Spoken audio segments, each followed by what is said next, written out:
الحمد لله وكفى وسلام على عباده الذين اصطفى أما بعد فأعوذ بالله من الشيطان الرجيم بسم الله الرحمن الرحيم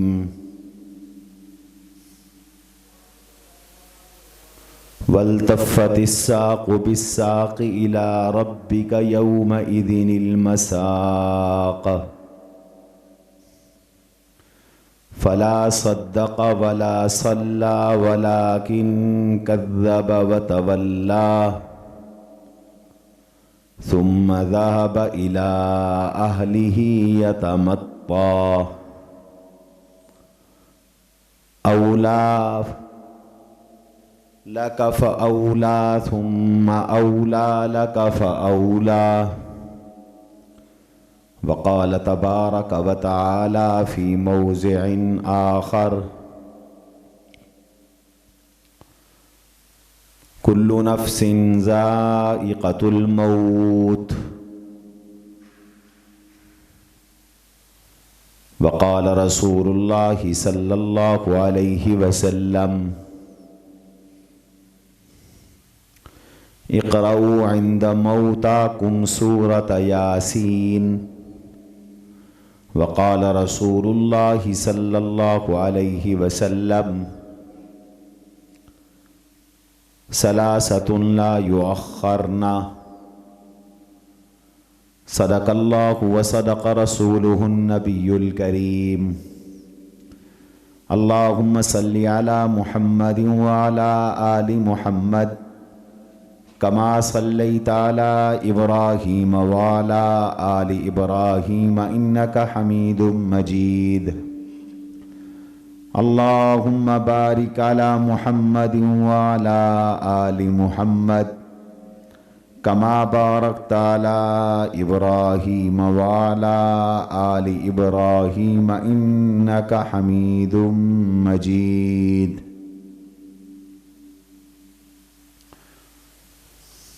عزیزان گرامی، سامعین مکرم،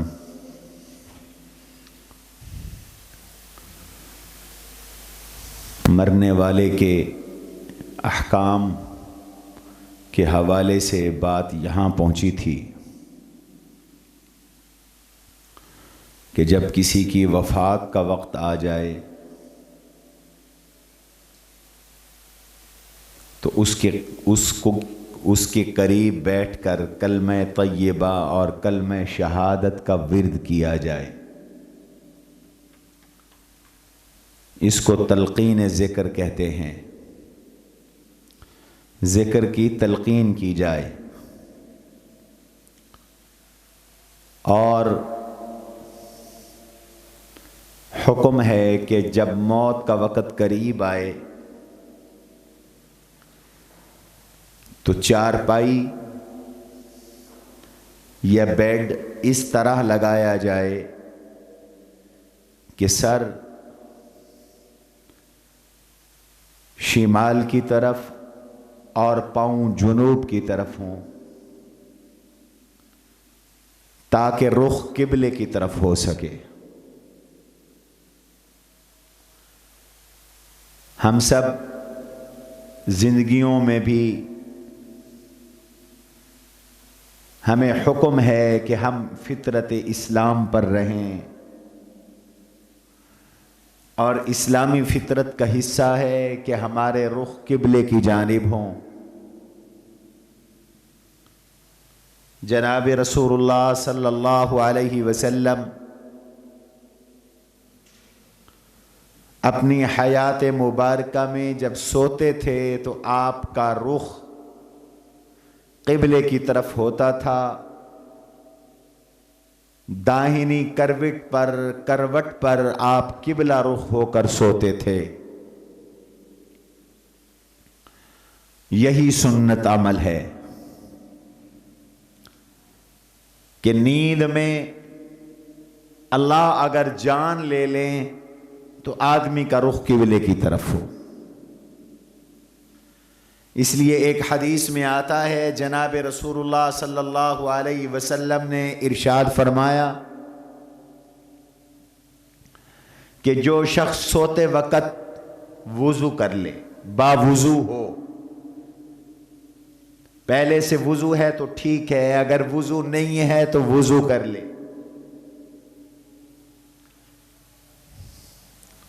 اور پھر قبلہ رخ ہو کر داہنی کروٹ پر کروٹ لے کر سو جائے،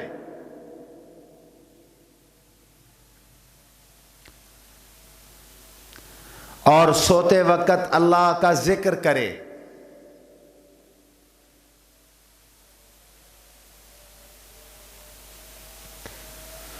اور دعا پڑھ لے،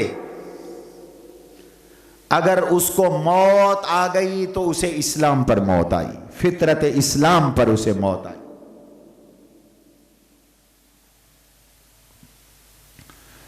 اس لیے مرنے والے کی بھی چارپائی اس طرح کر لو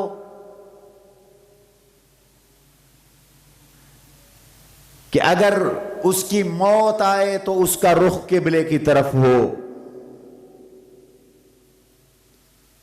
اور میں نے پچھلے بیان میں عرض کیا تھا، اس کے ارد گرد بیٹھ کر دنیا کی باتیں نہ کرو، وہ دوسرے عالم میں جا رہا ہے، اللہ کے پاس جا رہا ہے، اسے اللہ کی طرف متوجہ ہونا چاہیے، ذکر کرتے ہوئے اسے جانا چاہیے،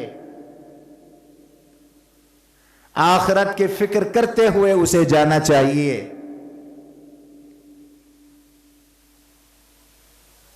اور مرنے والے کو چاہیے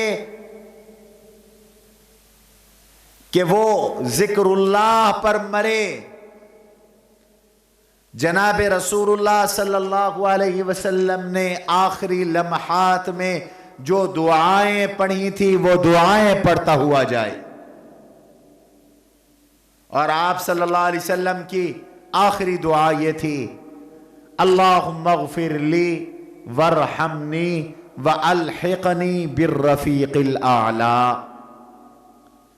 اللہم اغفر لی، یا اللہ مجھے بخش دے، وارحمنی مجھ پر رحم فرما، والحقنی بالرفیق الاعلی، اور مجھے رفیق اعلی یعنی جنت کا اعلی مقام عطا فرما، جنت کے اعلی مقام میں مجھے پہنچا۔ اور جب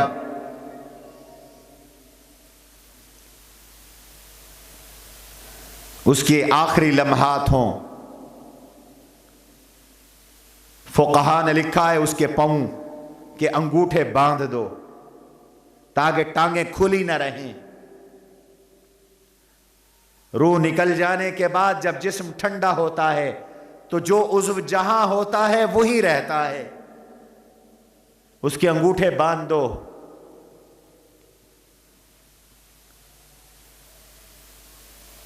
جب روح نکلتی ہے تو آنکھ کھلی رہ جاتی ہے۔ جناب رسول اللہ صلی اللہ علیہ وسلم نے ارشاد فرمایا کہ روح نکلنے کے بعد روح اوپر کو اٹھتی ہے تو آنکھ اوپر کی طرف دیکھتی ہے، تو جب روح نکل جائے آنکھ بند کر دو، تھوڑی کے اوپر سر اور تھوڑی کے درمیان پٹی باندھ دو تاکہ منہ بند ہو جائے، اور رخ قبلے کی جانب کر لو۔ روح نکل گئی، اب زبان سے رونے کی اجازت نہیں، لواحقین کو صبر کرو، آنکھ سے رونے کی اجازت ہے، لیکن نوحہ کرنا، بین کرنا، زبان سے ہائے ہائے کرنا، چیخو پکار کرنا، بال کھولنا، رخسار پیٹنا، حرام ہے۔ اسی موقع پر پتہ چلتا ہے کس کے دل میں کتنا ایمان ہے اور کون کتنا دین پر ہے۔ البتہ اسلام دین فطرت ہے، غم آدمی کے اختیار میں نہیں ہوتا، رونا اختیار میں نہیں ہوتا، تو رونے کی اجازت ہے۔ دل غمگین ہو، آنکھ ترجمانی کرے اور آنکھ سے آنسو چھلک رہے ہوں، کوئی حرج نہیں، لیکن زبان سے نہ رو۔ آپ صلی اللہ تعالی علیہ وسلم ایک صحابی کی عیادت کے لیے تشریف لے گئے، واپس آئے تو اس کی روح پرواز ہو گئی، عورتوں کے چیخنے چلانے کی آواز آئی، آپ نے سخت ناراضگی کا اظہار فرمایا۔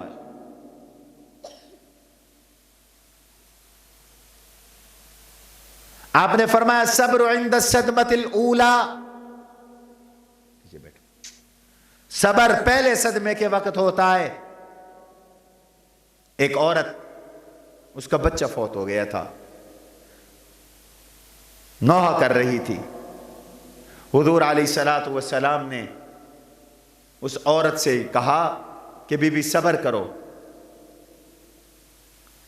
اس نے نہیں پہچانا کہ یہ حضور صلی اللہ علیہ وسلم ہے، اس نے بے پرواہی اختیار کی، وہ کہنے لگی آپ کو کیا خبر صدمے کی، مجھ پر بیت رہی ہے، آپ خاموش ہو گئے۔ اس کو لوگوں نے بتایا کہ تو نے کیا کیا، تجھ سے جناب رسول اللہ صلی اللہ علیہ وسلم مخاطب تھے۔ وہ حضور کے پاس آئی اور آ کر معذرت کی۔ آپ نے ارشاد فرمایا الصبر عند الصدمۃ الاولی، صبر تو پہلی مصیبت کے وقت ہوتا ہے، آہستہ آہستہ تو سبھی رو پیٹ کر چپ ہو جاتے ہیں۔ فرمایا دو آوازیں اللہ کو سخت ناپسند ہیں، ایک نیاحہ، نوحہ کی آواز، صدمے کے وقت زبان سے نکالی جانے والی آواز اللہ کو سخت ناپسند ہے، گانے کی آواز اللہ کو سخت ناپسند ہے۔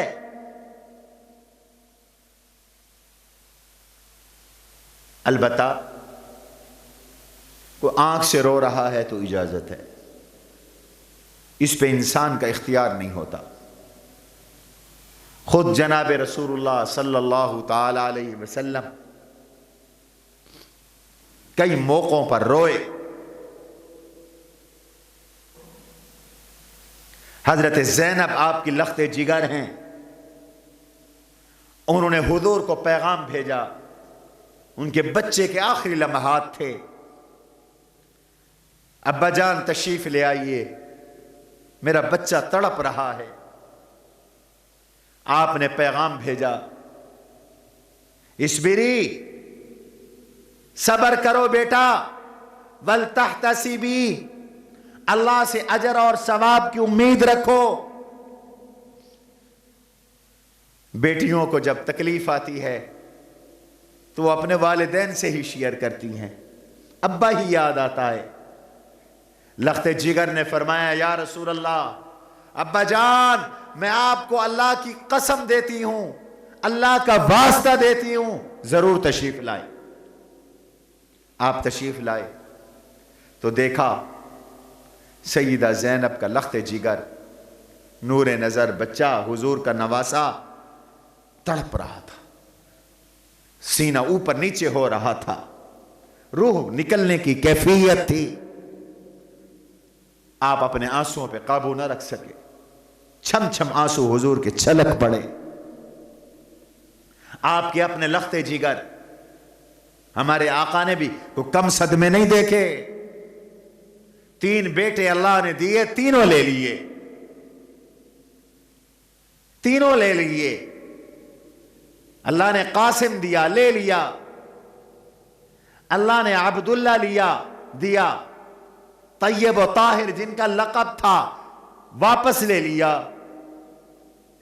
ابراہیم آپ علیہ السلام کے لخت جگر حضرت ماریا قبطیہ آپ کی باندی کے بطن مبارک سے تھے، اللہ نے دیا واپس لے لیا۔ آپ نے دیکھا ابراہیم کی روح نکل رہی ہے، تڑپ رہے ہیں، آپ کی آنکھوں سے آنسو چھلک پڑے، رونے لگ گئے۔ حضرت عبد الرحمن بن عوف رضی اللہ عنہ نے آپ سے فرمایا اَأَنْتَ یا رسول اللہ، حضرت آپ بھی رو رہے ہیں؟ آپ نے ارشاد فرمایا القلب یحزن والعین تدمع ولا نقول الا ما یرضى به ربنا۔ عبد الرحمن دل غمگین ہے، آنکھ ترجمانی کر رہی ہے، زبان سے اللہ کی رضا کے علاوہ کوئی جملہ کوئی کلمہ نہیں نکلتا۔ میں زبان سے نہیں رو رہا، آنکھ کو رونے کی اجازت۔ اور کچھ لوگ آپے سے باہر ہو جاتے ہیں، خاص طور پر ہماری خواتین، سر سے دوپٹہ اتار دیا، بال کھول لیے، رخسار پیٹنے لگ گئیں، گریبان پھاڑنے لگ گئے۔ آپ علیہ السلام نے فرمایا لیس منا من ضرب الخدود وشق الجیوب ودعا بدعوى الجاہلیہ، اس کا اسلام سے کوئی تعلق نہیں ہے جو رخسار پیٹے، گریبان پھاڑے، جاہلیت کی آوازیں نکالے، جاہلیت کی پکار کرے، ہائے مر گئے، ہائے لٹ گئے، ہائے ہائے کرے۔ آپ نے فرمایا اس کا اسلام سے کوئی تعلق نہیں۔ صبر کرو، اللہ تعالیٰ کی نصرت صبر کرنے والوں کے ساتھ۔ آج دین سے تعلق نہیں ہے، اس لیے صبر چلا گیا، بات بات پہ جھگڑا ہوا، لڑائی ہوئی، اپنا ایمان اپنا دین دنیا تباہ کر دیا۔ ہمارے شہید آباد میں اس ہفتے ایک بڑا دل خراش واقعہ ہوا، بہت دکھ ہے۔ میاں بیوی کی لڑائی ہو گئی، میاں بیوی کی، یہ بنگالہ موڑ کا واقعہ ہے۔ میاں بیوی کے جھگڑے میں شوہر کو غصہ آیا، اس بدبخت شقی القلب ظالم انسان نے کیا کیا؟ قرآن اٹھایا، قرآن کو اٹھا کر پھاڑ دیا، اور پھاڑ کر جلتی آگ میں نعوذ باللہ من ذالک پھینک دیا۔ بتاؤ تم پہ زلزلے نہ آئے، خدا کا عذاب نہ آئے؟ بیوی کا غصہ اللہ کی کتاب پر، قرآن کریم پر، قرآن کریم جلا دیا، تھانے میں مقدمہ ہوا ہے، بندہ گرفتار ہے۔ یہ جاہلانہ طریقہ ہے۔ صبر کرو، اس صبر پہ اللہ سے اجر کی امید رکھو۔ جب کوئی فوت ہوتا تھا تو جناب رسول اللہ صلی اللہ علیہ وسلم کا پیغام ہوا کرتا تھا اصبروا فلتصبروا، صبر کرو میاں، ولتحتسبوا، اس صبر پر اللہ سے اجر کی امید رکھو، وہ تمہیں بڑا اجر عطا کرے گا۔ اس لیے حدود میں رہو۔ صدمہ آیا ہے، فوتیدگی آئی ہے، صبر کا مظاہرہ کرو۔ ایک حدیث میں آتا ہے ان المیت لیعذب ببکاء اہلہ علیہ، جس میت کے گھر والے، جو میت مرتے وقت وصیت کر کے مری ہو، جاہلیت میں وصیت کرتے تھے، فیشن سمجھا جاتا تھا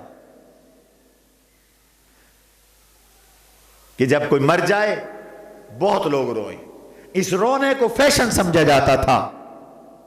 فرمایا کوئی مرنے والا اگر مرتے وقت وصیت کر گیا کہ مجھ پر نوحہ کرنا، اور اس کے مرنے کے بعد اس کے گھر والے اس پر روئے، نوحہ کیا، اس کو عذاب ہوتا ہے،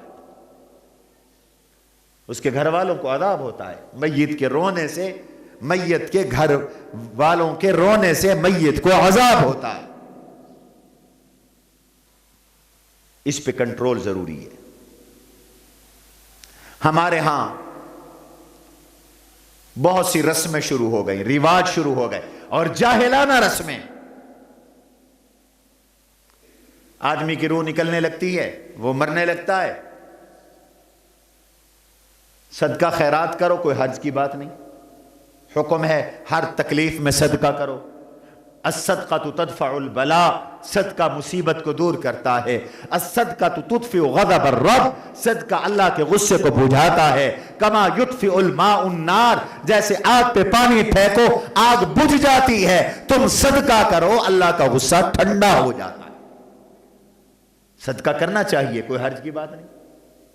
لیکن ہمارے علاقے میں ایک نئی رسم ہے، سننے میں آتی ہے، ہمارے گھروں میں تو الحمدللہ نہیں ہے، کہ جو مر رہا ہے اس کی چارپائی کے نیچے کوئی تھال گندم کا وہ رکھ دیتے ہیں، کچھ گندم کسی برتن میں ڈال کر رکھ دیتے ہیں. کیا دینے کو؟ بیڑی بھاڑا. بیڑی بھاڑا یہ سریکی کی اصطلاح ہے. بیڑی کہتے ہیں کشتی کو، بھاڑا کہتے ہیں کرائے کو. یہ کشتی کا کرایہ ہے، یعنی یہ سفر کر کے جا رہا ہے، ہم فرشتوں کو کرایہ دے رہے ہیں کہ وہ اس کی روح جو قبض کر کے جا رہے ہیں وہ ٹھیک طریقے سے لے جائیں. لا حول ولا قوت الا باللہ، انا للہ و انا الیہ راجعون. فرشتے تمہاری گندم کے محتاج ہیں، وہ کھانے پینے سے پاک ہیں، وہ تقاضۂ بشریت سے پاک ہیں، وہ حوائج اور ضرورتوں سے پاک ہیں. تجھے مجھے ضرورتیں پیش آتی ہیں، ہم نے کھانا بھی ہے، پینا بھی ہے، ہمیں پیسے بھی چاہیے، ہم نے کپڑے لینے ہیں، ہم نے گھر بنانا ہے، بجلی کا بل دینا ہے، سوئی گیس کا بل دینا ہے، مکان کا کرایہ دینا ہے، بچوں کی فیسیں دینی ہے، گھر والوں کا خرچ کرنا ہے. فرشتوں کی نہ بیویاں ہیں، نہ بچے ہیں، نہ گھر والے ہیں، نہ ان کے تقاضے ہیں، اور نہ ان کو یہ چاہیے، نہ یہ اللہ کا حکم ہے، نہ نبی کا طریقہ ہے، نہ فقہاء نے لکھا ہے، نہ شریعت کا حکم ہے. یہ محض جہالت ہے. ان جہالتوں کو چھوڑ دو، یہ محض جہالت ہے. اور بعض خاندانوں میں عجیب عجیب خرافات ہوتی. مجھے تو پتہ ہی نہیں کہ کیا کیا رسمیں اب شروع ہو گئی ہیں. جو شریعت کے احکام ہیں مرنے والے کے بارے میں آپ کو بتا رہا ہوں. مرنے والا مر گیا، فوراً غسل دو. غسل کے رکھنا ٹھیک نہیں ہے. جب تک بغیر غسل کے میت موجود ہے آپ اس کے ارد گرد بیٹھ کر قرآن کریم کی تلاوت نہیں کر سکتے، منع ہے. اس کو غسل دلاؤ، سنت کے مطابق غسل. میت کی حجامت کرنے کی اجازت نہیں ہے. وہ جس حالت میں اسی حالت میں اسے اللہ کے سپرد کرو. جناب رسول اللہ صلی اللہ علیہ وسلم نے یہ احکام ہمیں سکھائے ہیں. بعض خاندان مہندیاں لگاتے ہیں عورتوں کو، میک اپ کرتے ہیں، بعض جگہوں پہ ناخن کاٹے جاتے ہیں. کوئی ضرورت نہیں ہے، منع ہے. جس حالت میں ہے اسے اسی حالت میں رکھو اور غسل دلاؤ. آپ نے غسل کے احکام بتلائے، خود غسل دینا سیکھو. ہر کام میں مولوی کی احتیاج ختم کرو. ہر کام پیسے کے ساتھ کروایا جاتا ہے. ایصال ثواب کے لیے بھی مولوی آئے، خود کر لو نا ایصال ثواب. آگے بتاؤں گا ایصال ثواب کیسے ہے، کیسے کرنا ہے ایصال ثواب. چاہے کسی عالم کو بلاؤ نگرانی کے لیے، لیکن اپنے مرنے والے کی آخری خدمت خود کرو. خود غسل دلاؤ. اور غسل میں سنت ہے، بیری کے پتوں کو پانی میں ڈالو اور پانی گرم کرو. جناب رسول اللہ صلی اللہ علیہ وسلم کو غسل دیا گیا، بیری کے پتے منگوائے گئے اور بیری کے پتے پانی میں ڈالے گئے. اس پانی کے ساتھ آپ کو غسل دیا گیا. غسل کے لیے پہلے سے انتظام کرو، صاف تختے کا غسل کے لیے پہلے سے انتظام کرو، پانی کا، گرم پانی کا، بیری کے پتوں کا، صابن کا، کافور کا پہلے سے انتظام کرو، عطر کا پہلے سے انتظام کر لو، کفن کے کپڑوں کا۔ مرد کا کفن صرف 3 کپڑے، یاد رکھیے، مرد کا کفن کتنا ہے؟ 3 کپڑے، 3 چادریں، کوئی سلا ہوا کپڑا نہ ہو، ادار، لفافہ، قمیص، یہ 3 چادریں۔ ادار کہتے ہیں چادر کو، اس کو آپ نے غسل دے دیا، اور آپ صلی اللہ علیہ وسلم نے غسل کا بھی طریقہ بتایا۔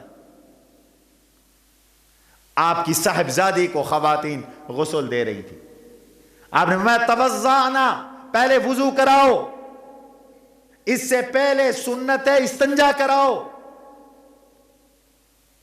پہلے زمانے میں تو کپڑے بنائے جاتے تھے، اب تو گلوز مل جاتے، گلوز کا انتظام کرو، یہ بھی سامان ضرورت ہے۔ استنجا کراؤ، توضعنا، پھر وضو کراؤ، وابدأن بالمیامن، جب غسل دو تو دائیں جانب سے غسل دینا شروع کرو، وضو کراؤ، پہلے ہاتھ دھلاؤ، چہرہ دھلاؤ، اندر پانی ڈال کر کلی کروانے کی ضرورت نہیں ہے اگر اس پر غسل فرض نہ ہو۔ دانت صاف کر لو کپاس سے، کاٹن سے، اور بازو دھلاؤ، پاؤں دھلاؤ، سر کا مسح کرو، پاؤں دھلاؤ، اور پھر اس کو غسل دو۔ دائیں طرف سے اس کو غسل دینا شروع کرو، پہلے دائیں طرف پھر بائیں طرف، صابن لگاؤ۔ جب غسل مکمل ہو جائے تو تھوڑا سا پیچھے سے سہارا دے کر پیٹ کو مل لو، اگر کوئی چیز نکلے تو پانی بہا دو، تولیے کے ساتھ صاف کرو۔ کفن مرد کے 3 کپڑے، ایک چادر ہے، اس کو ادار کہتے ہیں، ایک اور اس کے اوپر چادر ہے جس کو لفافہ کہتے ہیں، تیسرا بغیر سلا ہوا کرتا ہے جو گھٹنے تک ہوتا ہے، درمیان سے قمیض میں سر کا حصہ کٹا ہوتا ہے، وہ بچھا دو، میت کو اوپر رکھو، پہلے کرتے کا کپڑا اوپر ڈال دو سر سے نکال کر، پھر دائیں طرف سے جو چادر ہے، لفافہ ہے، دایاں پہلو اوپر ڈال دو، پھر بایاں ڈال دو، پھر جو سب سے نچلی چادر ہے، یہ کفن ہے۔ اور خواتین کا کفن 5 کپڑے ہیں، 5۔ آج کل اس میں بھی اتنے بنیادی مسائل کا بھی پتہ نہیں ہوتا۔ ادار، لفافہ، قمیص، خمار، درع، پستان باندھنے کے لیے ایک کپڑے کا ٹکڑا ہوتا ہے خواتین کے لیے، ایک اضافی چادر دوپٹے کی طرح ہوتی ہے جو اوپر ڈالی جاتی ہے، اس کے اوپر زیادہ کپڑوں کا وزن نہ ڈالو میت پر، کافی ہیں۔ ہمارے سرائے کی وسیب کا ایک اور رواج ہے،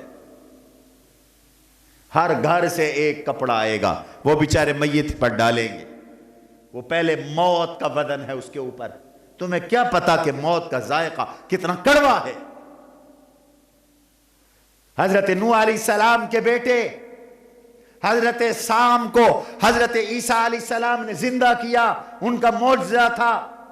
عیسیٰ علیہ السلام مردوں کو زندہ کرتے تھے، قرآن بتاتا ہے عیسیٰ علیہ السلام مردوں کو زندہ کرتے تھے۔ ابرئ الاکمہ والابرص واحیی الموتى باذن اللہ، میں مادر ذات اندھے کی آنکھوں پر ہاتھ پھیرتا ہوں، اللہ اس کو بینائی دے دیتے ہیں، برس کے مریض پر ہاتھ پھیرتا ہوں، اللہ اس کو صحت دے دیتے ہیں، اور مردوں پر ہاتھ پھیرتا ہوں، مردوں کو کہتا ہوں قم باذن اللہ، مردے کھڑے ہو جاتے۔ ایک پرانی قبر پر گئے، اس کی پائتی کی طرف کھڑے ہو گئے، کہا قم باذن اللہ، وہ اٹھا یوں آنکھیں ملتے ہوئے، اقامت القیامہ، قیامت قائم ہو گئی ہے؟ حضرت شام نے سوال کیا، فرمایا نہیں ہوئی۔ پھر مہربانی کرو مجھے دوبارہ سلا دو، مجھے پھر سلا دو۔ پوچھا ایک بات بتلاؤ، موت کے مرحلے سے گزرے ہو، موت کیسے ہوتی ہے؟ کہنے لگے اتنے 100 سال ہو گئے مرے ہوئے، ابھی تک حلق میں موت کی کڑواہٹ باقی ہے، ابھی تک حلق میں موت کی کڑواہٹ باقی۔ تم کیا سمجھو موت کو؟ حضور علیہ السلام کے ایک صحابی ہیں، یہ امام سیوطی نے اپنی کتاب شفاء الصدور لأحوال الموتى والقبور میں لکھا ہے، عمر بن عاص، ان کی وفات کا وقت تھا۔ ان کے صاحبزادے نے کہا ابا جی آپ اکثر فرماتے تھے کسی سمجھدار مرنے والے سے ملاقات ہو تو پوچھیں کہ موت کے وقت حالات کیسے ہوتے ہیں۔ آپ سمجھدار آدمی ہیں، اب آپ کے آخری لمحات ہیں، آپ ہی بتلا دیں موت کے وقت حالات کیسے ہوتے ہیں۔ تو حضرت عمر بن عاص نے موت کے وقت کے جو حالات بتلائے، دل پہ ہاتھ رکھو تو میں بتلاؤں، دل پہ ہاتھ رکھو تو میں بتلاؤں۔ 3 باتیں بتلائیں۔ پہلی بات فرمایا بیٹے یہ میری موت کا وقت ہے، یوں لگ رہا ہے کأنی ادخل فی الابرہ، یوں لگ رہا ہے کوئی مجھے سوئی کے ناکے سے گزار رہا ہے۔ اب کسی انسان کو سوئی کے ناکے سے گزارا جائے، گھسیڑا جائے اس میں، تو کیا گزرے گی آپ اندازہ لگاؤ۔ پہلی بات کأنی ادخل فی الابرہ کأن الجبل فوق راسی، دوسری بات یوں لگتا ہے کسی نے پہاڑ اٹھا کر میرے سر پہ رکھ دیا ہے، اور تیسری بات ارشاد فرمایا یوں لگتا ہے کسی نے کوئی کانٹا، کوئی خاردار چیز میرے پورے جسم میں پیوست کر لی ہے اور اس کو اب کھینچ رہا ہے، اس کو اب کھینچ رہا ہے۔ سلاخ کو گرم کر کے کپاس میں ڈال دو، پھر اس کو کھینچو تو کپاس کو ساتھ لے کر چیرتی ہوئی وہ سلاخ باہر آتی ہے۔ ایسے انسان کی روح باہر آتی ہے، کھینچ لیتے ہیں اللہ روح۔ والنازعات غرقا والناشطات نشطا والسابحات سبحا فالسابقات سبقا فالمدبرات امرا۔ یہ مرنے والوں کے حالات قرآن نے بتائے، کچھ اس حالت میں مرتے ہیں۔ والنازعات غرقا، اللہ کے فرشتے غوطہ لگا کر زبردستی کھینچ کر ان کی روح نکالتے ہیں، کھینچ کر روح نکالتے ہیں۔ میرے اور آپ کے جسم سے کھینچ کے کرتا بھی نکالیں تو کتنی تکلیف ہوگی، اور روح تو ناخن سے لے کر سر کی چوٹی تک پیوست ہے پورے جسم میں، اور فرشتے یوں کھینچتے ہیں، یہ کافر کی روح کھینچی جا رہی ہے۔ والناشطات نشطا، یہ اللہ والوں کی روح کھینچی جا رہی ہے، نیک لوگوں کی روح کھینچی جا رہی ہے۔ بند کھول دیا، روح نکل گئی۔ بند آپ نہ سمجھیں تو یوں سمجھ لیں کہ ٹیوب کا وال نکال لیا، 1 سیکنڈ میں ہوا نکل گئی، اللہ والے یوں دنیا سے جاتے ہیں۔ تو یہ اضافی کپڑے، یہ رسمیں رواج ختم کرو۔ شریعت کے مقابلے میں رسموں کی کوئی حیثیت نہیں، رواجوں کی کوئی حیثیت نہیں۔ آپ مجھے ایک بات بتائیں، حضور رواج بتانے آئے ہیں یا رواج مٹانے آئے ہیں؟ ایمان سے بتاؤ۔ حضور نے تو رواج مٹائی ہیں۔ فرمایا جاہلیت کی ساری رسمیں میں اپنے پاؤں کے نیچے روند رہا ہوں، حجۃ الوداع میں فرمایا تھا۔ جاہلیت کے سارے طریقے موضوعن تحت قدمیا، میرے قدموں کے نیچے، اور ہم نے جاہلیت کے طریقے پالے ہوئے ہیں۔ غسل دو، کفن پہناؤ، سجدے کی جگہوں پہ کافور لگاؤ، پیشانی پہ لگاؤ، ناک پہ لگاؤ، ہاتھوں پہ لگاؤ، گھٹنوں پہ لگاؤ، پاؤں پہ لگاؤ۔ جن 7 اعضاء سے آدمی سجدہ کرتا ہے ان 7 اعضاء پہ کافور لگاؤ، عطر لگاؤ، اس کی اجازت ہے۔ اب ساتھ بیٹھ کر قرآن کریم کی تلاوت کرو، نوحہ نہ کرو، بین نہ کرو، فضولیات نہ بکو، اور جتنی جلدی ممکن ہے جنازہ لے جاؤ۔ آج ہمارے ہاں ایک نئی رسم یہ شروع ہو گئی ہے، اچھے خاصے دینداروں میں بھی 24 گھنٹے جنازے پڑھیں، 48 گھنٹے جنازے، اور خدا نہ کرے کسی کی باہر ملک موت آئے اور اس کو پاکستان لانا ہو تو 15 دن بعد جنازہ۔ مجھ سے لوگ مسئلے پوچھتے ہیں، کل پرسوں کسی نے پوچھا کہ جی میت آئی تھی 15 دن کے بعد سعودی عرب سے، تو عدت موت سے ہے یا عدت دفن سے ہے؟ مسئلہ پوچھ رہا تھا۔ نہ، یہ نہ کرو۔ آپ فرماتے ہیں جب تم جنازہ کندھوں پہ اٹھاتے ہو تو جنازہ کہتا ہے اذا حملتم الجنازۃ علی الاعناق فان کان صالحا یقول قدمونی قدمونی، اگر جنازہ نیک ہو تو وہ کہتا ہے مجھے جلدی لے چلو، مجھے جلدی لے چلو، مجھے میرے گھر لے چلو، مجھے میری جنت میں لے جاؤ، مجھے میرے ٹھکانے میں لے جاؤ۔ اس کو جلدی جانا چاہیے تاکہ وہ اپنے گھر میں پہنچے، اور اگر بدکار ہے تو حضور فرماتے ہیں تب بھی جلدی لے جاؤ تاکہ اس کی نحوست سے دنیا والے آزاد ہوں۔ جلدی جنازہ پڑھو، دیر نہ کرو، بس اتنی دیر کی اجازت ہے کہ قبر تیار ہو جائے، فوراً قبر کے لیے آدمی بھیج دو، قبر تیار ہو جائے، جنازہ پڑھو۔ جنازہ ہم پڑھتے ہیں، جنازہ لے کر جاتے ہیں، یہاں بھی بڑے منکرات، نامحرم مرد عورتوں میں گھستے ہیں، پردے کا خیال کوئی نہیں، نہ فوتگی میں ہمیں نماز یاد رہتی ہے، نہ شادی میں ہمیں نماز یاد رہتی ہے۔ ہم نے تو گویا یہ سمجھا ہوا ہے کہ دولہا دلہن پر تو نماز ہے ہی معاف، وہ تو مرفوع القلم ہے۔ وہ بیچاری کیسے بیوٹی پارلر سے 50,000 کا وہ میک اپ کرا کے آئی ہے، اب وہ وضو کرے تو اس کا میک اپ اتر جائے گا۔ یہ جب سے تم نے تکلفات شروع کیے اللہ کا دین ذبح ہو رہا ہے۔ دولہا نہیں مرا کرتے، دلہنوں کو موت نہیں آنی۔ اگلے دن بھی میں نے اخبار میں پڑھا کسی علاقے میں شادی ہوئی، دلہن بیاہ کے آئی، دولہا دلہن پہلی رات تھی، گھر میں سوئے، گیزر سے کا گیس نکلا، کمرے میں گیس بھر گیا، اگلے دن دروازہ جا کے جو بجایا کوئی آواز ہی نہیں، دروازہ توڑا تو پتہ چلا دولہا بھی دنیا میں نہیں ہے، دلہن بھی دنیا میں نہیں۔ خوشی میں بھی اللہ کو یاد رکھو، خوشی میں بھی اللہ کے رسول کے احکام اور طریقے کو زندہ رکھو، اور موت میں بھی اللہ کے نبی کے احکام اور طریقے کو زندہ رکھو۔ اللہ تعالی ہم سب کو حضور کی سنت پر چلنے والا بنائے۔